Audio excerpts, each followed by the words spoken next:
Hoy estamos un día antes, porque como mañana es feriado no nos queríamos perder la columna del Zenpat. Ale Canizaro ya está del otro lado de la línea.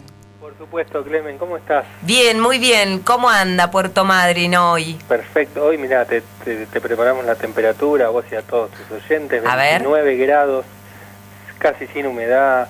Te puedo decir hasta el kilometraje del viento. Mirá, 11 kilómetros por hora.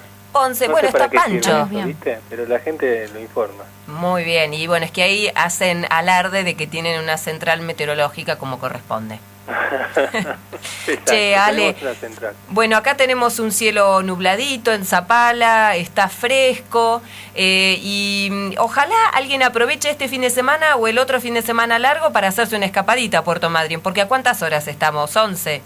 Más o menos, sí. 10, 11 horas. Así que, y bueno, pero hoy es un buen día entonces ahí en Zapala para escuchar la radio, ¿no? Tal cual.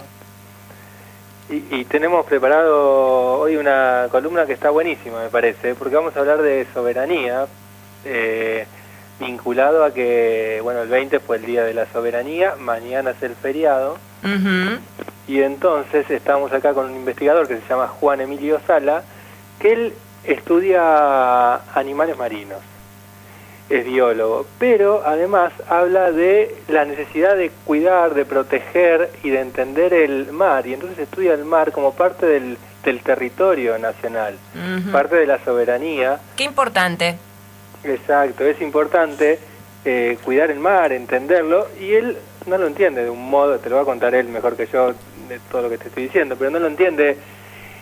No se toma un barquito y va al mar y lo mira, no, él hace algo mucho más difícil y mucho más complejo y mucho más interesante, que es, lo estudia a partir de los ojos de los animales.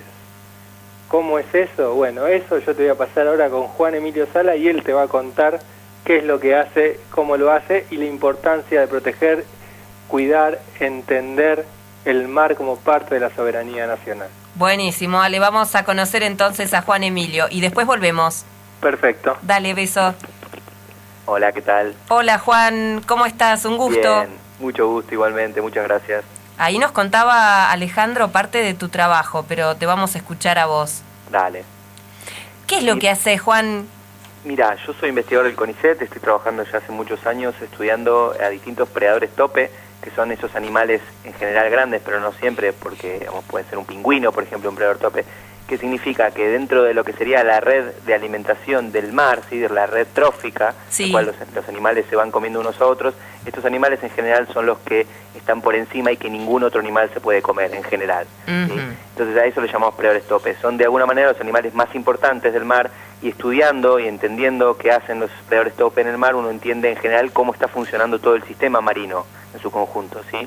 Entonces los estudiamos de varias formas y con varios objetivos, pero en particular mi mayor interés está centrado en dos especies, que son los pingüinos de Magallanes, una especie muy común, muy abundante en la zona patagónica, y el elefante marino del sur, que es otro animal muy importante en términos de también no solo de explotación turística, porque es un animal que se lo visita turísticamente, sino en términos de ya ecosistémicos, en términos de lo que generan en el mar, digamos, lo que digamos, la cantidad de alimentos que que consumen, etcétera. Esas son las dos especies con las que más trabajé. Y como te decía acá mi colega Alejandro, la forma en la que nosotros estudiamos es bastante interesante, porque lo que hacemos es colocar unos dispositivos muy pequeñitos, que son electrónicos, digamos del tamaño a veces de un celular pequeño o más chicos, y con eso lo que hacemos es hacer que el animal registre todo lo que hace en el mar cuando nosotros no lo podemos ver. Es como una especie de caja negra de un avión, ¿sí? Va a registrar no solo, digamos, el lugar, la posición en el medio del mar argentino, sino a qué profundidad buceó, de qué se alimentó. En algunos casos hasta ubicamos cámaras, entonces podemos ver exactamente el momento en el que captura una determinada presa en particular. Sí, hay un montón de información, y entre otra información, y muy importante para entender el mar, es cómo es el ambiente, ¿sí? La temperatura del agua en la que están nadando, la salinidad, un montón de cuestiones que tienen que ver con entender el ambiente que estos animales usan. Juan, ¿y qué cosas hemos conocido a partir de estos dispositivos? Y, digamos, son muchas, pero en particular las más importantes en términos de las implicancias para la conservación y para los impactos humanos es, por ejemplo, ver que estas especies, tanto los pingüinos como los elefantes, comparten las zonas de alimentación con las zonas de pesca, ¿sí? Los buques pesqueros humanos están pescando en el mismo lugar donde estos animales consumen su alimento, donde cazan su alimento. Entonces hay que tener mucho cuidado y saber, por ejemplo, que si un pingüino bucea 80 metros, las redes de pesca que van 80 metros tienen la posibilidad de encontrarse y a capturar pingüinos además de peces. Y eso es lo que estamos viendo, digamos, ese tipo de cosas son las que a nosotros más nos importan para poder tomar medidas de manejo del mar argentino, ¿sí? ¿Cuándo arrancó esta investigación? Nosotros hace como 15 años que estamos trabajando en esto, digamos, son trabajos muy largos, de mucho tiempo, donde se van monitoreando distintos lugares. Obviamente las preguntas científicas van cambiando, pero de fondo está esto que te digo, digamos, tomar buenas medidas de manejo basadas en ciencia, ¿sí? Medidas de conservación basadas en ciencia, sí. Y más o menos los tiempos de trabajo totales son como 15 años de trabajo en el mar. ¿Y ya se han tomado buenas medidas de manejo? Sí, de hecho se ha creado un parque interjurisdiccional marino costero, que es en la zona norte del Golfo San Jorge. El Golfo San Jorge es un golfo muy antropizado, digamos, donde hay mucha actividad humana, sí. Porque es uno de los golfos donde más pesca se produce, pero sobre todo porque es un golfo donde se extrae petróleo, ¿sí? Por ejemplo, hay dos del lado Chubut está Comodoro Rivadavia y del lado Santa Cruz está Caleta Olivia, digamos, son dos centros muy importantes de extracción y se los utiliza como puertos para sacar el petróleo, digamos, de la zona. Entonces son zonas como muy complejas en términos de la utilización humana. Entonces entender qué pasa en esos lugares es muy importante. Y gracias al trabajo científico se generó un parque interjurisdiccional marino costero que depende de parques nacionales, ¿sí? ¿Se pueden armonizar todas esas variables? Me refiero al cuidado del medio ambiente y lo productivo. ¿Crees que es posible esto, Juan? Yo creo que sí es posible, siempre y cuando, digamos, haya un buen vínculo y un vínculo donde se salte la posición histórica del científico recluido en su laboratorio para acercar la investigación a los políticos y que los políticos entiendan la importancia de escuchar las medidas de manejos que los científicos que están trabajando en esas problemáticas tienen para darle. En general, digamos, los políticos toman algunas cosas, otras no, y lo que sucede en general es que el diálogo entre científicos y políticos es difícil si el científico no se acerca y de alguna manera no se politiza para poder leer el mismo lenguaje y hablar el mismo lenguaje que los políticos. Esto es el gran problema que teníamos hasta ahora. Ajá. Y que de a poco se está revirtiendo, digamos. Que el científico se politice y que el político escuche. Sí, claro, exacto, las dos cosas. Esa es la forma de solapar las áreas de acción, ¿no? Porque si no, lo que pasa es que terminan apareciendo intermediarios que le traducen al científico lo que al político lo que nosotros hacemos, sí. y siempre hay problemas, digamos, ¿no? Nunca termina tomándose las medidas correctas. ¿Y qué ha pasado en los últimos años en esta materia de crear ese puente, ese diálogo? Se avanzó mucho, hay muchos científicos que entendieron que tienen que sentarse en las mesas de discusión ellos y no, de forma tercerizada a través de intermediarios, y se han generado cambios muy importantes. Por ejemplo, el número de pingüinos empetrolados producto de las pérdidas que hay en el mar, de los barcos que llevan el petróleo, de estos dos puertos que te mencionaba, se modificaron las rutas para separarlas de la costa y que los pingüinos que recorren esas zonas para buscar su área de alimentación no se topen con las manchas de aceite y de petróleo que se van perdiendo normalmente en los buques. Al correr la ruta, lo que pasó fue que todo ese material contaminante sale del área de acción de los pingüinos. Entonces, de haber cientos de miles de pingüinos muertos a veces por año, o sea, hubo años donde hubo cientos de miles, hubo años donde hay 10.000 animales, pero ya es un montón, son números muy grandes, pasó a haber casi cero. Hoy casi no se encuentran pingüinos empetrolados, digamos. Son medidas que son muy efectivas y que al mundo empresarial, y económico no le significa tampoco una gran pérdida, sino tienen que alejarse un poco más de la costa, pero no es tan grave, ¿sí? O sea, eso se ha logrado corriendo las rutas marítimas. Las rutas de los barcos, exacto. Tienen que alejarse unos kilómetros más mar adentro, ¿sí? Mira vos. ¿Por qué decidiste dedicarte a la investigación de estos temas que tienen que ver con la soberanía marítima, Juan? Mira, si tengo que ir muy atrás, que es cuando sí, anda, vayamos muy atrás, hasta tu niñez, si querés. Porque... Claro, mi niñez, exactamente. Mira, yo llegué a Puerto Madryn por primera vez a mis 10 años y tuve la suerte, como tenía un primo hermano, mi único primo hermano que trabajaba acá con estos temas, en el CEMPAT, tuve la suerte de poder ir con él al campo, ¿sí? A ayudarlo a trabajar en el campo. Y a partir de ese día que fui por primera vez al campo, dije, yo quiero hacer esto, quiero vivir esta vida en el campo. De hecho, mañana me estoy yendo a ese mismo lugar que hace 25 años más o menos me conocí por primera vez. Eso hizo que yo no cambie, que mi carrera se quede forjada, mi camino quede forjado a través de esa primera experiencia, Lo que sí fue pasando, que a medida que fui creciendo me di cuenta de las implicancias en términos de soberanía nacional que tenían, empezar a trabajar para que el argentino entienda que el territorio marino es parte de su territorio nacional y no una extensión llana, linda para recrearse y nada más, ¿sí? Hay un territorio muy vasto, una de las plataformas continentales más grandes del mundo, que está siendo muy mal manejada en algunos aspectos, que es necesario, a través de la investigación científica, pasar a darle mayor entidad, mayor trascendencia y mejor explotación, ¿sí? Ahí está, mal explotada, podría explotarse mejor, ¿sí? Y eso no quiere decir necesariamente más, ¿sí? Pero que, por ejemplo, las licencias de buques pesqueros estén controladas por, buques pesqueros argentinos, con intereses argentinos, y que ese pescado, por ejemplo, quede para ser procesado en Argentina, ¿sí? Cosas que no están pasando. Y bueno, este tipo de cosas son, cuestiones que tienen que ver con nuestra soberanía sobre el mar argentino y que están directamente vinculadas con lo que se sabe del mar a través de la investigación científica. Ese tipo de cosas son las que más me interesan y por las cuales estoy hoy trabajando para el CONICET, ¿Cuántas cosas nos quedarán por saber de nuestro mar que no tenemos la más remota idea, totalmente, ¿no? Totalmente, y eso va a seguir siendo así, uno puede avanzar mucho, pero el mar es muy misterioso porque además de ser un territorio inmenso, es un territorio tridimensional. Nosotros estamos acostumbrados a ver, por más que veamos el paisaje en 3 dimensiones, a recorrer un territorio en 2 dimensiones, entonces, y vivir un territorio en 2 dimensiones en general. Entonces, pensar un territorio tridimensionalmente es muy difícil, y lo cierto es que hasta si uno se pone estricto, el territorio nacional también implica el territorio espacial, ¿sí? Hoy tenemos 2 satélites ocupando 2 espacios que pertenecían, de forma soberana a nuestro país, y que si no se los ocupaba, se los iba a quedar el Reino Unido. O sea, fíjense hasta dónde el territorio no puede ser pensado solo en el plano bidimensional y por sobre donde vivimos, ¿no? Hay un territorio espacial y hay un territorio marino tridimensional que está todavía con mucho por conocer, y para eso es necesario un sistema científico pujante como el que tenemos hoy, ¿sí? No dar marcha atrás en ese sentido. ¿Qué te parece importante, en esa lista entre lo que desconocemos y lo que conocemos y lo urgente? Sí. Son muchas, pero siendo sintético, sí. Me parece que lo más importante es concentrarse en áreas muy específicas de mucha riqueza marina, que son las que se identificaron a través del proyecto Pampa Azul.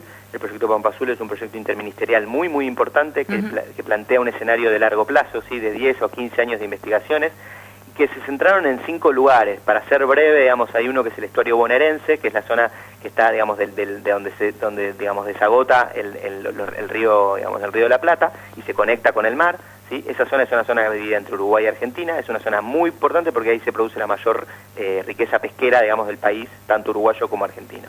Después tenemos en el San Jorge lo que te expliqué recién, zona petrolera, zona donde se puede buscar petróleo offshore, ¿sí? Porque se sabe que hay petróleo offshore para poder explotarlo, y todavía como no se sabe bien dónde está ubicado, no podemos lograr explotarlo. Quizá con eso encontremos un nuevo vaca muerta en el mar, lo que se está esperando esto, encontrar un nuevo vaca muerta en el mar y poder lograr el autoabastecimiento mucho más rápido que con el no convencional de vaca muerta, y ahí se pueden encontrar yacimientos convencionales de petróleo y gas. Entonces, esa es otra área muy importante. Después hay una zona que es justo enfrente del San Jorge, pero ya en el nivel donde termina la plataforma, hay un lugar que se llama Agujero Azul, que ahí, donde se produce el mayor esfuerzo pesquero de todo el mar argentino, y donde van todos los animales que estamos estudiando van a alimentarse de esa zona. Es una zona de mucha riqueza, que es muy importante conocerla en profundidad. No se sabe mucho más que los animales van ahí y que los hombres pescan, pero necesitamos saber mucho más sobre esas regiones. Son algunas regiones que nos van a llevar a avanzar mucho en el conocimiento del mar, porque uno no puede estudiarlo todo, uno tiene que poder sectorizar qué son las zonas más ricas y poder dedicar todo el esfuerzo a esas zonas, ¿sí? Eso es lo que se está haciendo, Hay algunas más, pero están más emparentadas con la zona, austral cerca de Malvinas, ¿sí? También es una forma también de acercarse a un área que exigimos y que demandamos nuestra soberanía, estudiándola a partir del conocimiento, una demanda de soberanía a través del conocimiento del mar argentino, ¿sí? Juan, y haciendo retrospectiva, ¿en qué cosas nos hemos equivocado? ¿Respecto de la investigación marina? Sí, y sobre todo... Sí, sobre todo en políticas de, de conservación de los recursos naturales. Está bien, perfecto. Mirá, lo más importante en ese sentido fue que la ciencia argentina, si bien siempre fue de muy buena calidad, por eso tenemos tantos premios Nobel respecto de países hermanos como Brasil, si nosotros somos un país en ese sentido con una investigación muy, muy potente y de mucha calidad, lo que no hubo fueron, por lo general, políticas de planificación claras que se mantengan en el tiempo. Entonces, con esto que te cuento del proyecto Pampa Azul, que no implica solo el Ministerio de Ciencia, está el Ministerio de Defensa, la Cancillería, el Ministerio de Industria, ¿sí? Es interministerial. Se tienen que articular para generar una política a largo plazo donde la investigación en el mar, tanto para la conservación como para la explotación sustentable de los recursos que el mar puede generar, por eso se llama Pampa Azul, porque de alguna manera la intención es reemplazar la pampa verde húmeda, ¿sí? Por una pampa marina. Entonces, todo eso surge hoy como una política, una directriz, que va a guiar la investigación de los científicos para que no se guíe, como hasta ahora, por la curiosidad de los científicos. La ciencia en Argentina siempre se basó por curiosidad, que era lo que los científicos creían que era importante, y en términos de su curiosidad, tratar de develar y de encontrar eso que les apasionaba. Eso fue muy útil, pero se dispersa la atención y la energía y los recursos en cosas que quizá para el país, en términos concretos, no son así de importantes, como lo es para ese científico. Entonces, la idea hoy es que mantener políticas claras, como el Plan Argentina 2020, que es el plan científico que determina cuáles son las cosas más importantes que hay que estudiar, prioritarias. Eso es lo que nunca tuvimos hasta ahora, ¿sí? Estos 12 años se trabajó para establecer esas directrices y empezar el camino para resolver esas cuestiones primarias, ¿sí? Si no se mantiene eso, vamos a volver para atrás en ese sentido, vamos a dejar esas directrices para pasar a tener otras y nunca vamos a poder consolidar el espacio, de planificación que se venía planteando, ¿sí? ¿Y qué te dice este nuevo gobierno pronto a asumir? Y la verdad que yo estoy muy preocupado, tengo bastante inquietud, para ver qué es lo que va a terminar pasando. Si uno se guía por lo que hicieron históricamente y por los comentarios del presidente electo en el pasado, que es lo que uno en general hace, guiarse por lo que hicieron y por lo que dijeron, el escenario es muy negro, en el mejor de los casos bastante gris, pero viendo algunas señales aparentes y siendo que además no tiene un gobierno, no gana con un porcentaje que pueda hacer lo que quiera, ¿sí? Va a ser una negociación permanente, su gobierno va a tener que negociar al no tener mayoría en las cámaras. Creo que el camino, recorrido por la ciencia va a ser uno de los caminos que él menos pueda deshacer, ¿sí? Menos pueda desandar. Una señal de eso es que quede el ministro Lino Barañao a cargo del ministerio. Ayer estábamos escuchando eso, parece que quedaría Lino. No, eso ya está confirmado. El punto es que Lino permanezca es una buena señal en términos de continuidad. Lo que yo realmente no creo, y es donde está mi mayor preocupación, es que dos cuestiones. Una es que no se conserve el presupuesto tal como está, no solo que no crezca, porque venía creciendo año a año, pero supongamos que lo puedan mantener, creo que no va a pasar eso, pero además lo que no va a pasar es, y eso es lo que más me preocupa, es la articulación que se estaba dando, que no lleva 5 años, lleva 10, 12 o 15 años, la articulación entre lo que el sistema científico tiene para ofrecer, en base a esas directrices que te decía antes, que están tomadas y ya están establecidas y la gente está trabajando, ¿sí? Para que eso caiga y derrame, que no existe el derrame natural, hay un derrame forzado en este sentido, en la industria, en el desarrollo industrial con generación de valor agregado. Todo eso es lo primero que se va a ver en detrimento, afectado por un gobierno como este, porque lo que quiere es un libre mercado donde se van a abrir las fronteras y donde no va a ser necesaria la industria nacional, ¿sí? Ya está pasando que las grandes cadenas de supermercado que estaban comprando zapatos o zapatillas de producción nacional para vender Carrefour y Walmart, por ejemplo, ya están avisando que van a comprar en China y que van a dejar de comprar en productos nacionales. Se genera un efecto en cadena del cual la ciencia estaba traccionando para apuntar, en la industria nacional, y ahora se va a ir para atrás. Juan, te vamos a tener que decir muchísimas gracias porque tenemos que entrar ahora en contacto con LRA1 desde Buenos Aires, va a hablar la presidenta. Te mandamos un abrazo muy pero muy grande a vos, Alejandro, a toda la gente del CENPAT. Después seguimos.